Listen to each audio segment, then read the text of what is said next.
Vincent Van Gogh, people told him, you can't be a great painter, you only have one ear. You know what he said? I can't hear you.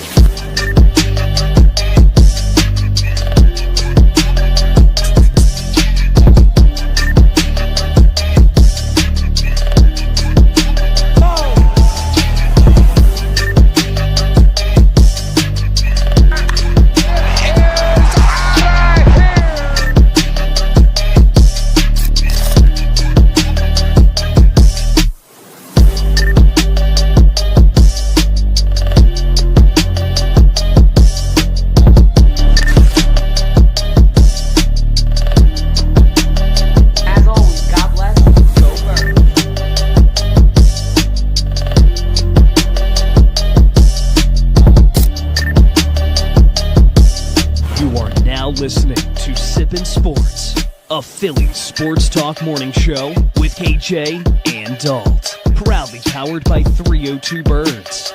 Let's take it to the show. What is going on, everybody? Welcome to another episode of the Sippin' Sports podcast. Dalton and Chaos Chris on the mics for you guys today.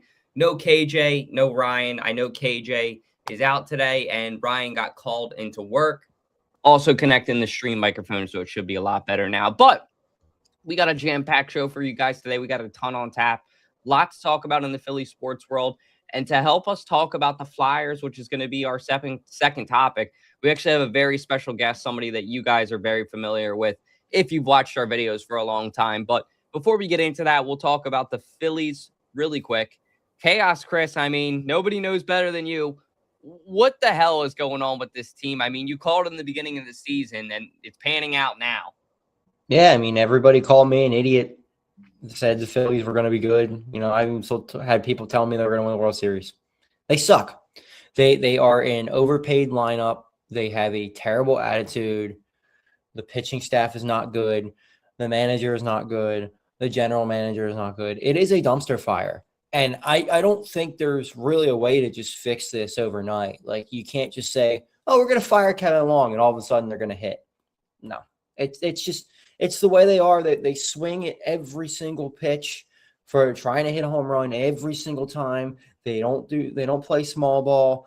All they do is try to throw the ball 150 miles an hour instead of trying to pitch. It's a bad team. Their defense sucks. They have a terrible attitude. I'm so out on this Philadelphia Phillies team right now. Like, I haven't been to a game yet this year, which is extremely rare for me. I go to, 20, 30 games a year. I don't plan on going to any games this year. And I don't know if there's anything that's going to change that, because until they decide, okay, we need to change this whole roster, not the whole roster, but at least change the front office. Dombrowski needs to go. He had another terrible offseason. Rob Thompson needs to go. He doesn't know how to play rookies. Like, you can't just keep sitting rookies night after night after night after night. You need to play Crawford and Reyes every single night. They need to hit every single night. I don't care if he's not good against lefties. He's never going to be good against lefties until he learns to hit against lefties. Sitting him is not going to make him better against lefties. So it's night after night. They're 10.5 games out of first place now. They legitimately will miss the playoffs. They're that bad, and they're legitimately one of the worst teams in baseball right now. And there's no change in that. Yeah, they straight up suck. Flat out. There's no other way to put it. Like, 8 wins going into May is despicable. Now, I know that could change today and going forward, but that's just horrible. And you look at the way that they're playing baseball too. It's not like they're necessarily losing in close games. There have been a couple blowouts this year where the bats go completely lights out and they can't do anything about it. So it's a very depressing time to be a Philadelphia Phillies fan with all this talent, all this money spent on this team, and to underperform like this is just despicable. But let's not talk about the unexciting team. I just wanted to touch on the Phillies a little bit out of respect for them. Let's talk about the excitement the excitement in the room. And we're going to bring on an exciting guest from Skinny Joey's himself, the man, the myth, the legend. Yo. Stromboli, how you doing? Good. How you guys feeling? Great. Hey, great, man. And How am I sounding? Good. you sound crisp, angelic, beautiful. We upgraded the PC, but I'm still figuring out the mic situations. You sound great. Well, hey, I wanted to bring you on here, and we'll start with you. I mean, tonight is the night, man. It doesn't get more exciting than that for a Flyers fan. Game 4, chance to sweep. Yeah, like, you know what this series reminds me? It reminds me of 2012. If you remember 2012, you guys were probably a little young. I don't remember it much because I didn't watch a ton of hockey, but explain it to us. I want to hear why. Well, 2012 was amazing, but it's almost identical. The only difference was the first 2 games in Pittsburgh back then, we were losing in the games, and we came back and won. And we ultimately went up 3-0 in the series. But game 4 for the Penguins back in 2012 was our worst game. They scored 10 goals on us. Ooh. And Briz and Bob at the time both got, one got pulled. They both let up 5 goals. It was awful. But hopefully tonight history don't repeat itself. But then it goes back to Pittsburgh in 12, and it was the only close game of the series. I think it was like a 3-2 win or something real close like that. And then finally in game 6 back in Philly, we destroyed them, the shift where Giroux cracked them and all that. So I don't know. Hopefully tonight we get the sweep, but I think we're too young for them. We're too fast. I mean, they're old. Besides their core veterans, they have an AHL team. You know what I mean? But we always owned them. Even when they had, Mario and Yager, they never beat us in the playoffs with their best players. So the only time they beat us in the playoffs was the modern Crosby era. But we were rebuilding. We had a young Richards, Carter. We were nobodies. We had no goalies. But now it looks like the tables have turned. Yeah, it's going to be fun tonight. And it's cool to hear how you talk about the Flyers with just fandom, like a lifetime of watching this team, and to see that, they've been kind of the sleeping giant for a little bit. And tonight is the chance for them to redeem themselves. But even if the Flyers were the greatest team in the world and we had the most cups, we would always be an underdog. It's just Philly sports. They hate our guts. Mm-hmm. Yeah. But rightfully so, right? We've given them reasons, but we love it. We pride ourselves on it. But the Pittsburgh writers are hilarious. They said that the Penguins are going to sweep the Flyers due to experience. Now we have an opportunity to make them really eat their words. Yeah, I think what's most exciting about this Flyers team is there are no expectations. A month ago, we didn't even think they were going to make the playoffs. Yeah. A lot of us were upset that they didn't trade Ristolainen to get a first-round pick. And, they're just completely proving us wrong. They're playing with an edge. They're exciting. They're fast. Vladar is standing on his head, which hopefully he plays tonight. I know there's some injury concerns there. Yeah, it's his day-to-day. Yeah, it's so exciting to watch this team. And we've been yearning for playoff hockey for a long time. I mean, it's been since 2020. That's 6 years ago now. So it's been really fun to watch this. And I hope it extends a little bit. I mean, they've already surpassed my expectations, but let's hope they get a sweep. Let's hope they move on in the next round. We'll see. Yeah, and then, it looks like we're going to play the Hurricanes, and that's the battle of the ex-Flyer coaches. You got Brendan Moore, classic Flyer, Tokic, you know what I mean? So it's going to be 2 great minds, So Hurricanes are great. They've been great for the last 6-7 years, but they seem like they can't get over the hump. So hopefully the Flyers can take advantage of that. I can really see us going far. But like you said, there's no expectations. Like, win or lose, there's no pressure on us. I love it.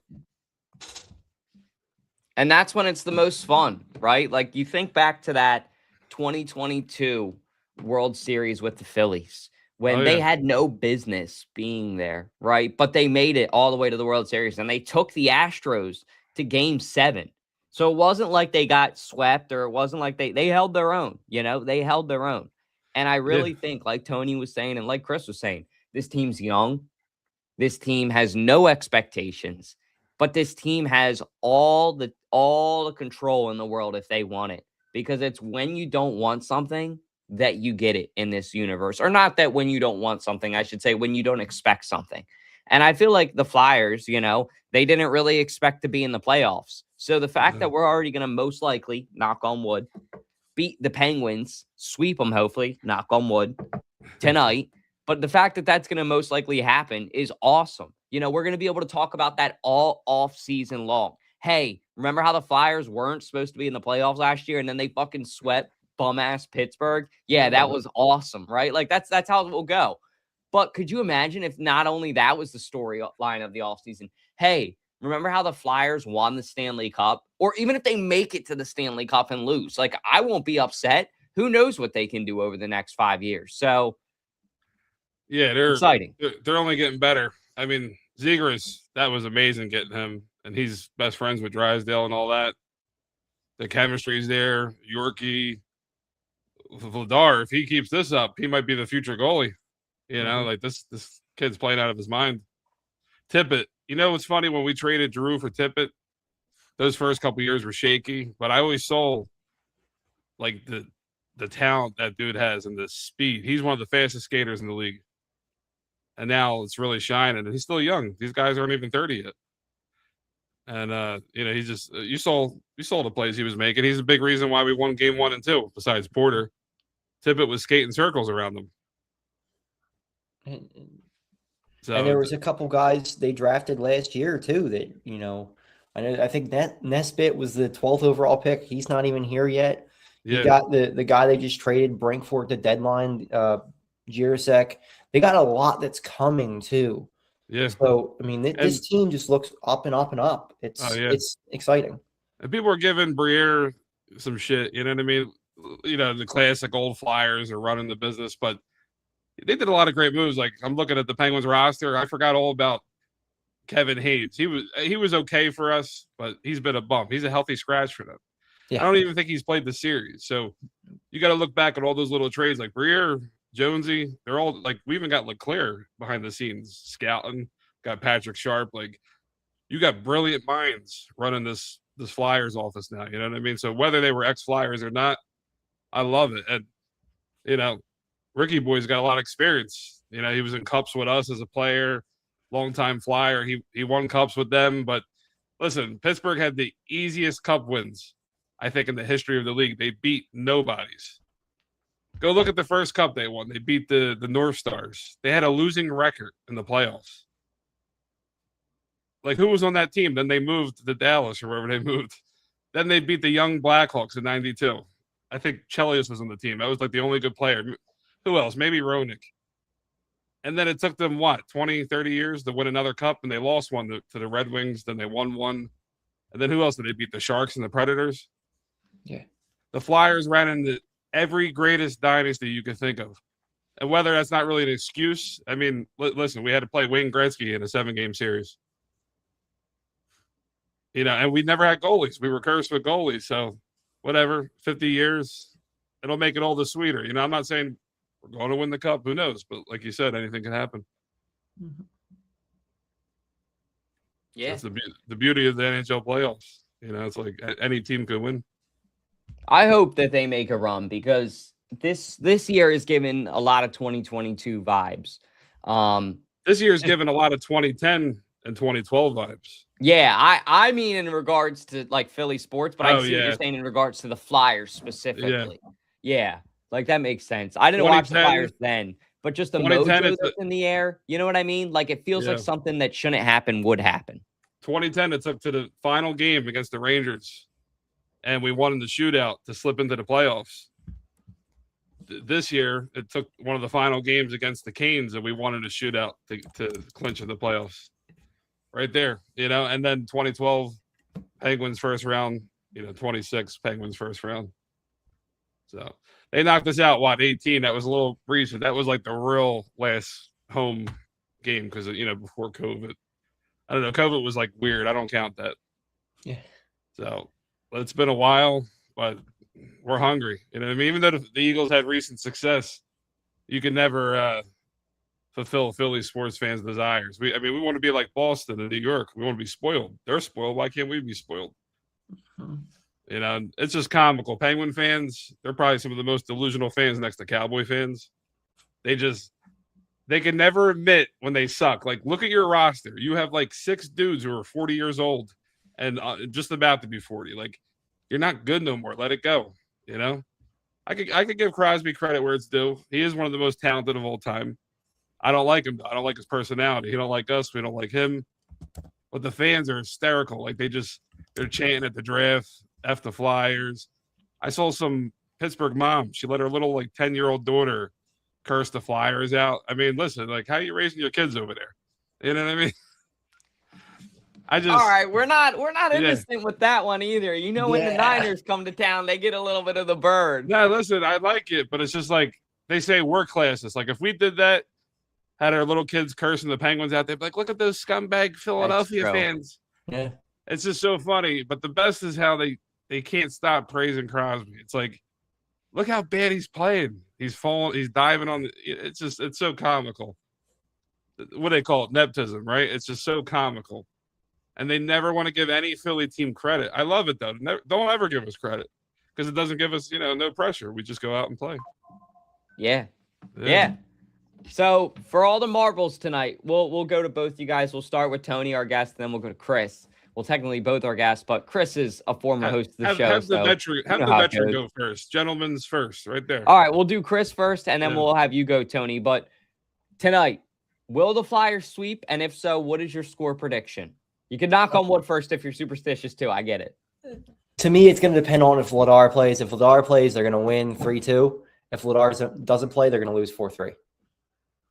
Okay. Tony, we'll go to you next.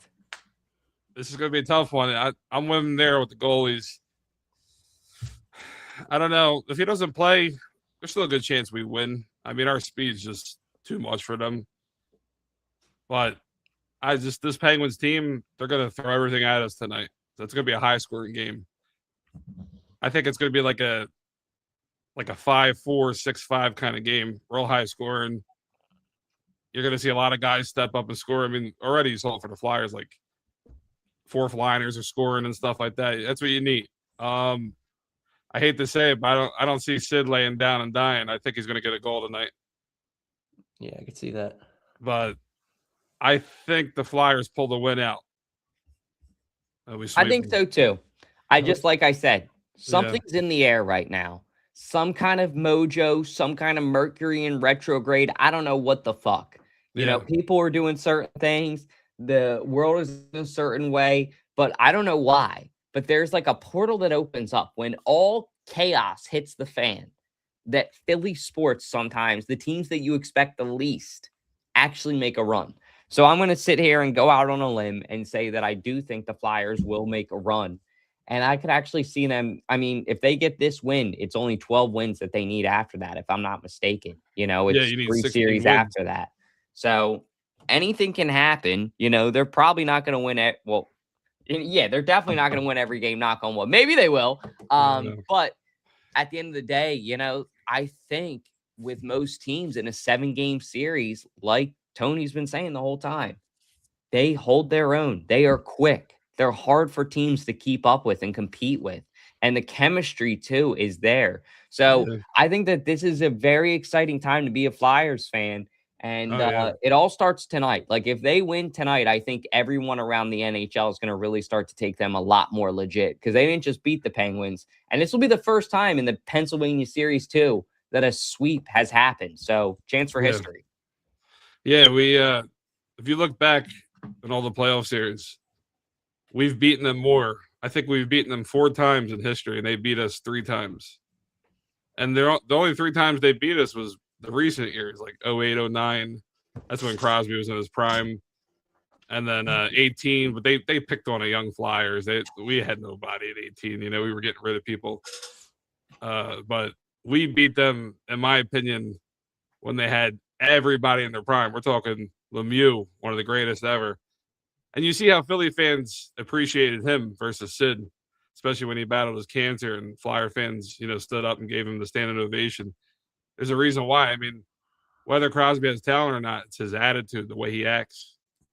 It's like, I'm not saying he has to be a perfect human being, but the guy starts line brawls. Like, if you remember the 2012 series, he's knocking Voracek's glove away and grabbing old men on the Flyers that can't fight and hitting them. And trying to get in Drew's face. And even now, like all 3 games so far, it's just been him in the middle of it, starting fights, diving on the ice. It's just, I don't know why you're doing it, but he has a chip on his shoulder. I mean, his rookie game in Philly, Darren Hatcher literally knocked 2 of his teeth out of his mouth. So no reason why he hates us. Like, people are like, why? Go watch your tape. There's a reason why he hates us. But no matter what they say, he could have all the goals and points he wants against us. No team in history gets in his head like we do. We absolutely own him mentally. Like, he falls apart. He just sees red. So I love every second of it. I think after tonight, or however the series goes, I'm going to put like a Titanic song, like montage, like every night I see him in my dreams and have him like diving on the ice and stuff like that. So, me, I love laying into them. That makes sense. Yeah. The memes have been great. Have you been following the memes? Dude, and shout out to the 302 Flyers group chat. Funny story about that real quick. So we just added Tony into it. And it's funny because KJ and I, we run kind of the stuff around 302 Birds. And it had been months until I found out that this group chat was happening. Like, I didn't know. KJ didn't know. Somebody at 302 Birds, and whoever did it, more power to them. Like, I'm proud of you. It's awesome. This group chat was like self-sufficient, operating on its own. And it's like the most dedicated Flyers fans in Philadelphia. Oh, yeah. Like, right, I'll read off some of these names to you guys. Yeah, don't read some of the text, funniest part was Fratty. Fratty was in the Flyers group chat, and we weren't. So it was funny to see him in there. But that chat is buzzing. The memes are great. And just to list off some of these fans we got in there. Brendan, if you guys know him from the Phillies post-game show that helped out, huge Flyers fan. Chris, Chaos Chris, you guys know him. He's on the show. Tony, a.k.a. Frankie, he's in there. Frosty from Philly, huge Flyers influencer. Gavin Sweeney writes about the Flyers. Jaden, our producer. Fratty, Jesse from Philly Sports Post. Havens and Mooner, Castle, Jonah Castle, KJ, and Ballpark Tommy. And of course, Broad Street Sports. So that crew in there, you guys can only imagine the things that get thrown around. And tonight, I've never seen a game 4 of the playoffs with that group chat. It's going to be buzzing like a bee. Yeah, I'll be working, but I'll try my best to chime in. Hey, I get it. I mean, after the game, definitely be able to keep up, definitely be able to see what's going on, because they got a ton of great stuff happening, and it's for all the marbles. But let's move on now to the Sixers. So I know probably none of the 3 of us have too much to say about this. This is more of a KJ topic. But 2-1, they tied it at 1-1 in Boston, which nobody saw coming. But I just think at the end of the day, the Sixers are the complete opposite of the Flyers. Like, the Sixers, and it's funny because they both made it to the playoffs, right? We were like talking to them 2 weeks ago. Will one make it? Will none make it? They both made it. But with the Sixers, it just feels like a sinking ship that we already know is going to sink. We're just waiting for them to die at this point. The Celtics are such a good franchise historically and recently, and the Sixers just aren't. So I really don't think that the Sixers will make a push this year.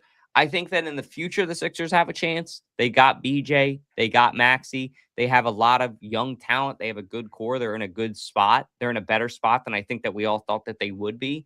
But until they get rid of the processed Joel Embiid, I mean, there's nothing we can do about it. Like, we're just going to be sitting in the same spot.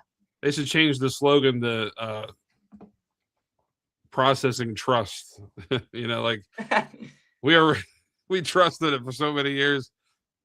The Sixers are like the Oilers and the Maple Leafs of basketball. Like, they had countless number 1 picks, top 5 picks, and all the talent in the world. Like, correct me if I'm wrong, but back in the day, Simmons was once what compared to he could be a future LeBron type, correct? Mm-hmm. Yeah. Right. Yeah. Like, you had all this talent, and like the dude just stopped. Like, Simmons, they should write a story about him. He just didn't want to play. He just stopped trying. I don't get it. Like, that series against the Atlanta Hawks or whatever, we could have won that. He just didn't want to shoot. And Embiid's too old. He's hurt. I say after this, it might sound crazy, but get rid of Embiid. Blow the house up. Keep Maxey, Edgecombe, Stars. Who else we got? You know what I mean? We got a clean house. Yeah. Yeah, and like last night, they could have beat the Celtics. That's the funny thing. Like, they kept coming back and tying it. They had the lead just a little. and then you just let this team look like robots. They don't miss threes. I never seen nothing like it in my life. I feel like this is just the last 6-7 years of the Sixers. You know, it's Embiid. If Embiid played, or if Embiid was fully healthy, they would have won the game last night. It's just it's this over and over and over again. And I didn't buy into the Sixers team this year. I'm kind of done with them. Because it just feels like the same thing over and over and over again. They were good enough to make the playoffs. Now, VJ Edgecombe really, really, really saved this franchise, I believe. If they were to draft another bust last year, I think it would have been really, really tough to, flip this thing around. Now it's like, okay, you got Maxey and VJ. You can build around those two. I don't think anybody expects the Sixers to beat the Celtics. Even the fact that they're in the series right now is pretty impressive. But, if they can do something where they can replace Embiid with a solid center or a solid power forward who is going to give you, 35 minutes a night, play well, and stay healthy, I think that's more beneficial than having, 35, 40 games of Embiid, who is the best center in the world when he's healthy, but not out there when you need him in the playoffs. Yeah. Yeah, it's like I had a loss for words now. They've been so good for so long, but they just can't get there. Also, this series reminds me of a couple of years back when we had Harden. Remember Harden dropped like 50-something points at the Garden? Yeah. And you just come back and you just like give up. Like then he took the next 2 nights off. It's like we had so many good teams. Like, why can't we win? 2019 was our year. If Leonard don't make that shot, I think we go on to take it all. It's just sad. They got a lot of talent. I mean, but then you got guys like Paul George. They were great 15 years ago. He's still good, but I don't know. It's like the old Flyers mentality. You're not going to win by signing veteran players. You got to draft young. I mean, the Sixers have been drafting young for years. Just a little curse. I don't know. Honestly, do you get rid of Embiid? I say, yeah. Yeah. I think that something's got to change, Yeah, you got to shock the culture and get something back. He's the common denominator. And it's not that he hasn't been a good player. Like, I love Joel Embiid still. He's done so much for this franchise. He took us from, they were awful, awful, awful for a long time, and he helped carry them back to the playoffs. And they've been perennially a good team. They just haven't been good enough to get over that hump. And it's back to where we were when we started the process. They were good, but they couldn't get over that hump. And, it's time. I believe it's time to move on. But we'll see what happens. I don't even know what Embiid's worth at this point because of all those injuries. Maybe a bag of chips. Yeah, like is it worth it to get rid of him for a bag of chips? I don't know. I mean, it's tough because you do get 35, 40 really good games out of him, but then you get nothing. Yeah. So maybe you do trade him for the bag of chips. Maybe you don't. I don't know. Yeah, Max is a starter. That kid can play. Yeah, Max. You notice too, Philly sports are very they follow each other. Like Flyers, Sixers. Who would have thought, right? Both in the playoffs. Then the Phillies. Flyers and Phillies are kind of similar. Like you said, 22 Phillies. But you also notice they lose kind of in the same trend too. Like the Phillies were so good, and then coming down. Same thing with the Sixers coming down. Eagles, they stayed even. They've had success now. It looks like, you know what I mean? It's just weird. Yeah. I feel like that's with a lot of towns. Look at Boston. Usually when one of their teams does good, the whole town wins a championship. You know what I mean? It's crazy. Mm-hmm. So, but sports are beautiful, right? Only one team in every league wins a year. So, we like to talk and debate, but I mean, anything could really happen. You just don't know, Yeah. So, yeah. Loving life, though, boys. Flyers. That's my diehard team. I love all my Philly teams, but. Yeah, I know you're a diehard. I see how much you wear the hat, and when we met you were rocking the orange. But like Tony just said, the most successful team. This is how the rich stay rich. Howie Roseman, number one, but number two, they keep making good trades. I wasn't necessarily convinced on Jonathan Greenard. when I was told about him in the offseason and what we were going to give up for him, I was like, I don't know if he's worth a first or second round. If I'm not mistaken, they gave up a third-round pick for him last night, which is an absolute a third? 2/3. 2/3, yeah. So they gave up pick 98, which was the pick they got, and it was a compensation pick for Milton Williams last year. The pick they're giving up next year is rumored to be the pick that they're going to get for Jalen Phillips leaving this year. So really, they've just given up comp picks for guys that they weren't able to sign. They were able to sign Greenard. They got him under contract and really didn't give up a ton because that pick 98, like by the end of that third round, this draft wasn't too strong. So by that pick 98, this is the best. This is by far the best player they could have gotten. Yeah, I was thrilled with it. I mean, with where they got it, and like Chris said, I mean, it's technically house money they're kind of playing with because it wasn't theirs, either pick. But I like Greenard, and I think that he can kind of be what Reddick was when he came to the Eagles, right? Like just been with franchises that kind of didn't really utilize him the right way or didn't know how to win. And I shouldn't say that about the Vikings, right? Because a year ago, the Vikings were like a 14-win team when Sam Darnold was there. But the problem is the Vikings get to the playoffs and they choke every year. I mean, it's what they do. So I think that this is a good opportunity for JG, as we'll call him for now, to come on this team and kind of be a replacement for BG too. Like they need a veteran. They need somebody with a good smile around that locker room that's happy, that's upbeat, that can kind of be like an unk to the younger guys. And I definitely think Jonathan Greenard like has that aura. Like the interview I saw with him, apparently he was at the Sixers game when this news broke. So pretty cool. I mean, to see what the Eagles are doing because draft night, I think it's fair to say, we were a little bit disappointed, Chris. I mean, we're all sitting there going, okay, cool. Are we going to be the Philadelphia wide receivers next year? Like, what the fuck's the deal? Like, why do we have so many wideouts? And now I think we're kind of seeing what's slowly happening, which is you get Greenard with those two comp picks. You fix the edge issue right there. You bring in Makai Lemon to replace A.J. Brown. And then there's a theory going around that the offensive lineman that the Patriots selected is actually going to be used as trade to be traded to the Eagles when they trade A.J. Brown post June 1st. I don't think that's happening now after they took that tackle last night. You think that's happening? I don't think that's they just took a tackle last night, so I don't think they're gonna the tackle's coming in that trade. I think it's gonna be a first round pick in next year's draft. If they're trading A.J. Brown. I mean, Howie Roseman still said the other day there's no trade for him yet. Yeah, and he's still a Philadelphia Eagle. So maybe something happens. Maybe it doesn't. Maybe they're keeping A.J. Brown this year.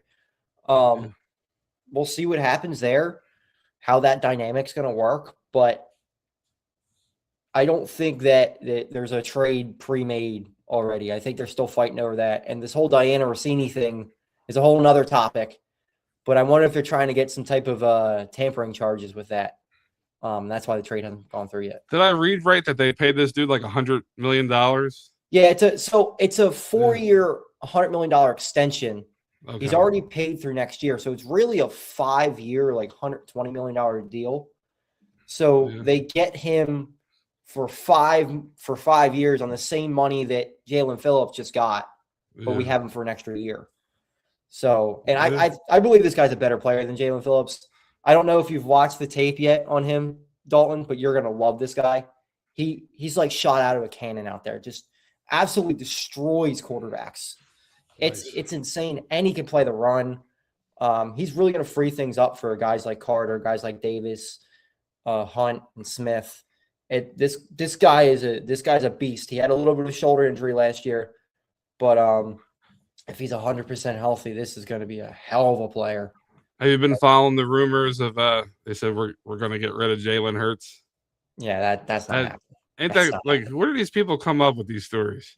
Well, so the Makai Lemon draft pick, a big reason why I didn't like it is because he's an over the middle of the field wide receiver. That's not really Jalen Hurts' strength. Yeah. And that's kind of the offense they want to run is that over the middle type. They drafted another tight end yesterday who's another over the middle type guy. So maybe that's where it's coming from because it really does not fit Jalen Hurts' strengths. Right. So maybe they're going to try something else, but it's going to be a really telltale year for Jalen Hurts because he's going to need an extension at the end of this year, I believe. Yeah. I think he should be fine. I don't think there's no way they trade him now. No, yeah, he's still at the height of his. Yeah, if he struggles this year, maybe, but even then, like, guy won a Super Bowl for you. I don't think you trade him. Yeah, I mean, we had a Super Bowl hangover. You could tell, like, even Saquon wasn't hungry like he was the prior year. Just nothing clicked. But I think a big reason is this: as great as all the Eagle players have been, Brown, Hurts, whoever, there's a bit of a diva issue in the locker room, and they're not telling us because obviously you can see it. Whether Brown and Hurts are enemies one week, they're friends the next week, but they're all divas. But that's where Howie and the front office is to say, listen, you're playing for the logo. Like, get rid of all that attitude and the personalities. Like, we're here as a team, and it's as simple as that. If you don't want to be a part of the team, there's the door. And it looks like Brown might get the door soon. Who knows? But yeah, it's sad because Brown has so much talent. But I don't get why they have to clash like that. I mean, that's the story of a lot of teams. As long as they're not choking people out, like when what's his face choked Harper, that was insane. It's crazy that you're dealing with a lot of men on a team. It's personalities clash. So they just you gotta stay humble in that sense. And Hurts is great, but I think he behind the scenes he does try to run his own things and tell them, like, let's do it this way.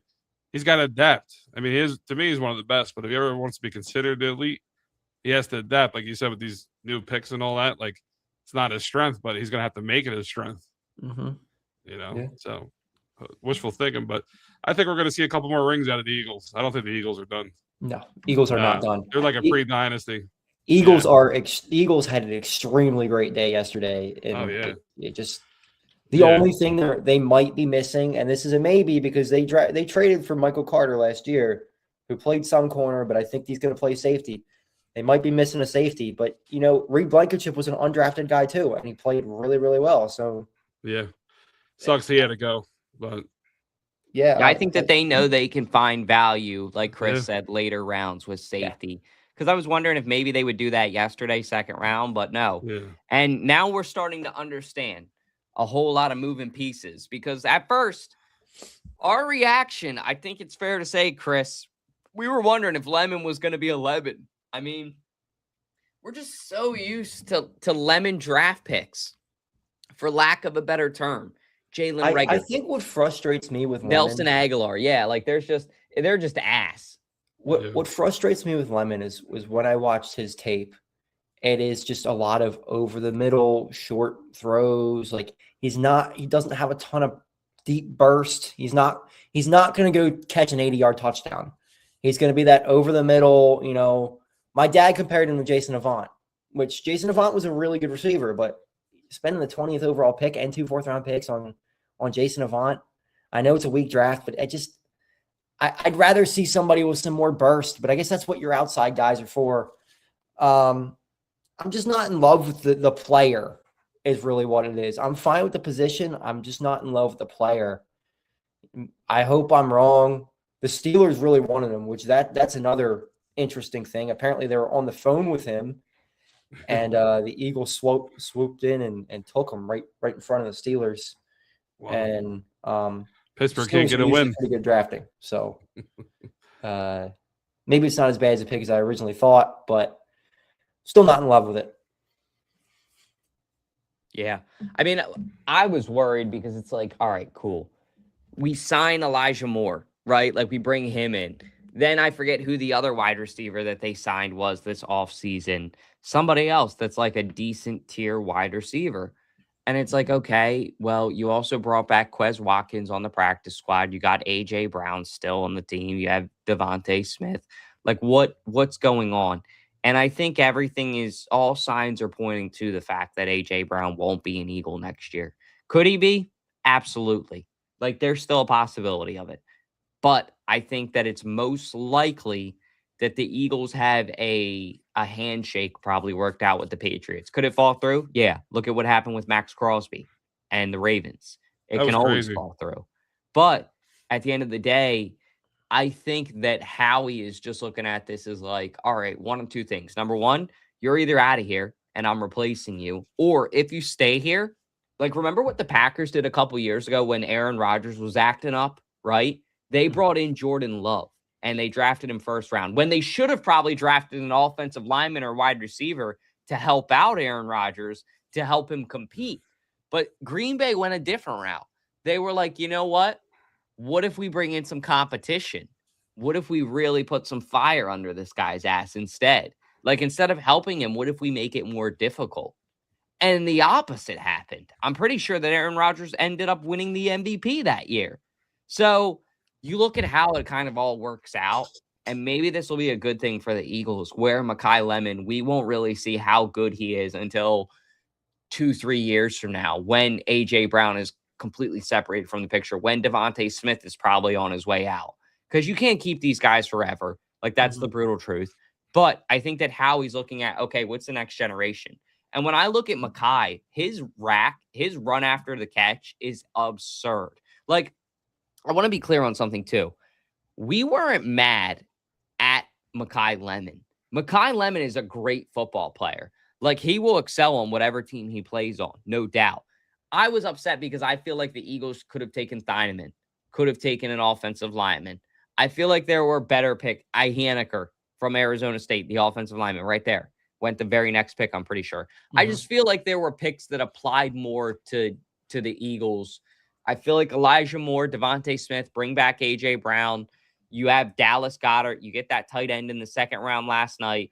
Like, I think Jalen Hurts has plenty of weapons at this point. At some point, like, you got to protect the guy too. And you also got to start to build your defense too. I think that they're very hyper-focused on offense right now, and that's not a bad thing. It's just that safety position is a lot more important than they put weight on it. And I know, like Chris said, they could get somebody in the 6th round, but I'll believe it when I see it. Is it really as important as you're trying to say? I mean, they won the Super Bowl with an undrafted free agent as their starting safety with a very, very, very good defense. So I don't think this safeties is worth as much as they think it is. And, you know, maybe Cooper DeJean's going to play some safety this year too. So I think they're actually better at safety than people are giving them credit for, because they did draft Makuba last year in the 2nd round. Yeah, and that's fair. I mean, they have invested a lot in the position. They got rid of Brown. They got a return on investment with that. And even when CJ was at his best, was he really the best safety, or was he in a good defense where he just was at the right place in the right time? And hey, he made the plays, credit to him, but I don't think that was all him. We'll see, though. I mean, I could actually see CJ coming back. What do you think about the whole thing, Tony? What was your reaction to the draft pick? Honestly, I've been so busy. My number one reaction was hearing all the Pittsburgh fans chant "fuck the Flyers." So, you know where my emotions are right now. But I don't know if you follow that girl, something Rossi. She's like a big Eagles fan. Yeah, of course, Rossi takes. Yep. Yeah, shout out to Rossi. She's cool. I saw her jumping out of her seat when we got Len, and yeah, I don't know. I have a lot of faith in Howie. Maybe sometimes blinded faith, but that dude's he works magic, you know. So, like you said, I like how the Eagles look.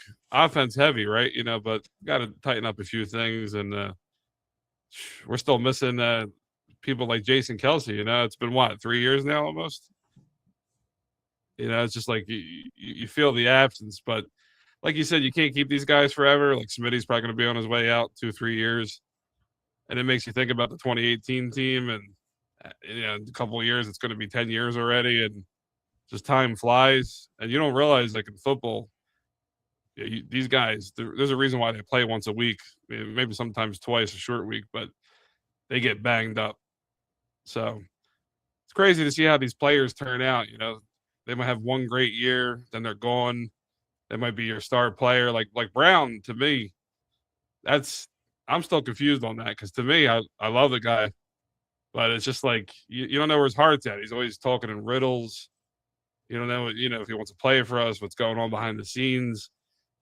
So I don't know. I got to brush up on it, but I'm faithful the Eagles make the playoffs and they go deep. I mean, there's no situation should the Niners beat us last year. That was a fluke, and we probably don't beat Seattle, but that would have been great to see the Eagles and Seattle clash. You know, so I don't know. All I know is it could be worse, right? I heard the Rams had a bad pick. Yeah. No, they had a horrible pick. And shout out to JJ Seglio. Tony, we should talk after the show because I'm gonna lead the charge. Yeah. I'm gonna start an Instagram page called Get Frankie Fantasy on Instagram, and I'm just gonna build up a bunch of followers until you get on Instagram, and it'll be like on ice. It'll be waiting for you. I am on Instagram as a drummer. It's a little Easter egg. Well, I gotta find that page then, so I can start DMing you stuff. But I think we're gonna make the official one soon. People keep asking, so. We got to do it like this weekend or something when you get time. I'm going to hold you to it because I want to add you as collaborators and I want to start doing food reviews with you. So I want to talk with you maybe if you're free after this. But, so JJ Seglio, this kid's like our little brother, basically. He's been around the podcast for a while. Great kid. Really great kid. Italian kid, yeah. Yeah, has a bright future in sports casting. Funny. This was his reaction to the Rams taking a quarterback first round when Matt Stafford just won the MVP. Don't this guy shout out to him, but don't he have like 100 favorite teams? Yeah, no, that's close. That's Matt Bear. Close enough. Yeah, I remember that guy too. He's like Islanders win, that guy, all that. Yeah, yep, you got it. I'm gonna say that to KJ. He's gonna crack up. Yeah, he does have 100 different teams. Yeah, there's another kid like that too. I'm trying to remember his name, but he hates the Flyers. He calls us like the poverty Flyers. Is it Snakebee 69? Yeah, I can't stand him. Yep. I hope he's watching this. I can't stand you. He's got like 25 favorite teams and all the craziest reasons why he likes them. But if you notice, every team he likes, it's always when they've won a championship or they got a star player. I can't stand people like that. There's a couple girls I want to shout out too. Now listen, I don't think both of these girls are from Philly. One claims she's from South Philly. Her name's like Natalie Dickerman or something. This girl is one of the biggest frauds out there. She literally goes to Flyers games with Penguin shirts under her Flyers jersey. And she'll switch shirts depending on who's winning. She claims she loves the Flyers, all Philly teams. When the Eagles won in 2018, she was all in the parade. I just can't stand people like that. Like, what are you doing? And then there was a girl who used to work for Q102 in Nicole. I just saw a video of hers earlier. She's walking around City Hall. She's like, I hope I bump into Crosby. I love him. He's so hot. It's like, whose side are you on? You know, it's like, yeah, what the fuck is that, you traitor? To me, they're pick-me girls. They just want attention. You know, it's like, yeah. Listen, you can like what you like, but if you're a real sports fan, you got one team. And listen, if any woman who likes Crosby, it just goes to show you your taste in men. So that's all I'm going to say. Oh, there it is. But yeah, so it's going to be a fun night. We'll have the post-game show going on after the Flyers game. So if you guys aren't doing anything, come watch that. Maybe if we get lucky, Chaos Chris will hop on if he's free. Maybe Tony, if he's able to hop on. Maybe he's done work if we're live that late. Yeah, we'll see. We might be live late. We've been going live later. But I see some videos of me screaming. Let's go. I want to see some reaction videos of you getting hyped because I think that there are a few people in this city that I would say are some of the biggest Flyers fans I know, right? You, the Philly sports guy, and that kid Frosty from Philly. Yeah, you got to meet my friend Josh. He's also from South Philly. He's such a Flyers fan. He had a Flyers themed wedding. Wow, who's that? My friend Josh Bogan. So I'll tell him to watch the show, and if you guys ever meet him, he's an absolute diehard Flyers fan. Please, we'd love to meet him. Maybe you can a hockey fan too. Sometime. Shout out to Josh. Oh yeah, Josh is huge. I mean, he's arguably probably bigger than me in some areas, but for me, like the Flyers just match Philadelphia's personality. Like, you know, you want to talk about Rocky, and the Flyers are like the real life Rocky for a century. You know what I mean? Like the blood, the guts, the glory, the Broad Street Bullies, and just like when I think of old time hockey, I think of the Flyers. You know what I mean? So I love them.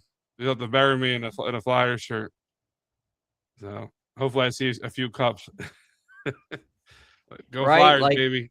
Bring the brooms out right tonight. On the cusp, it feels like, and it would be cool to see them sneak one in there this year when they have absolutely no business. Man, 2010 was so bitter.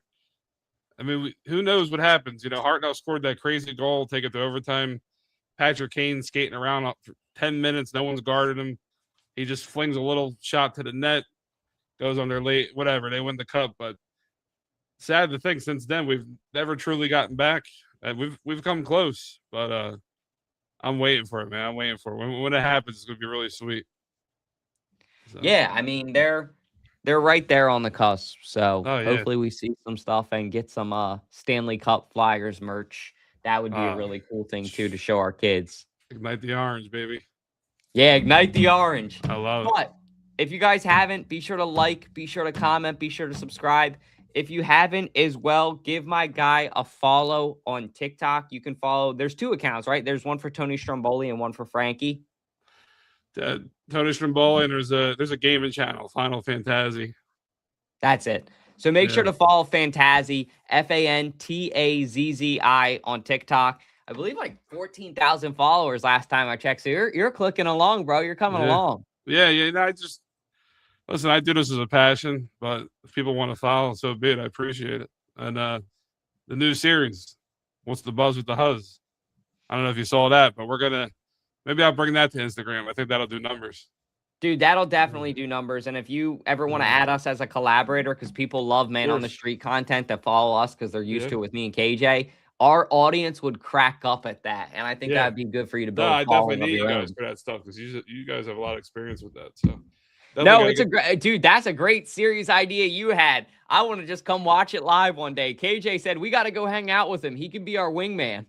Yeah, of course. That's what I wrote the book many, many years ago, but listen, I'll live through you guys. You know what I mean? I love doing stuff like that. But to me, I like getting people on the spot and just ask them the craziest questions.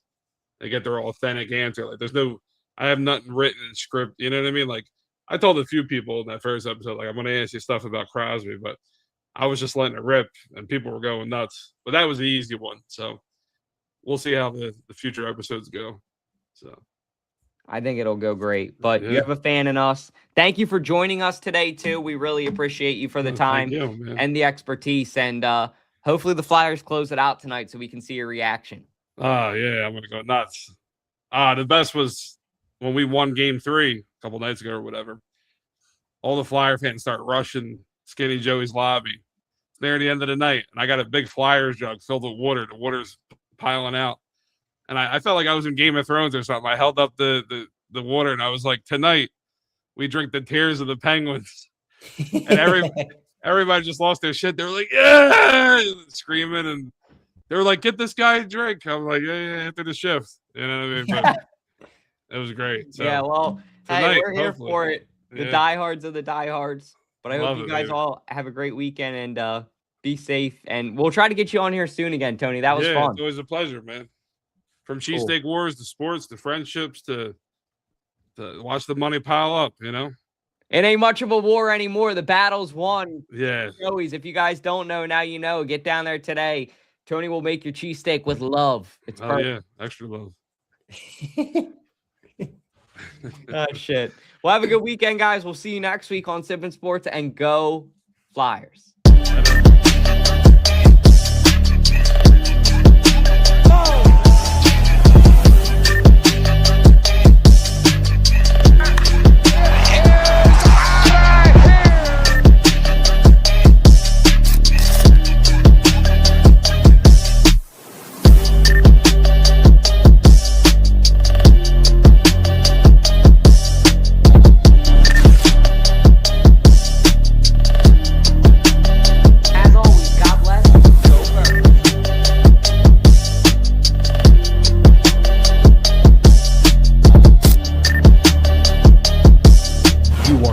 Listening to Sippin' Sports.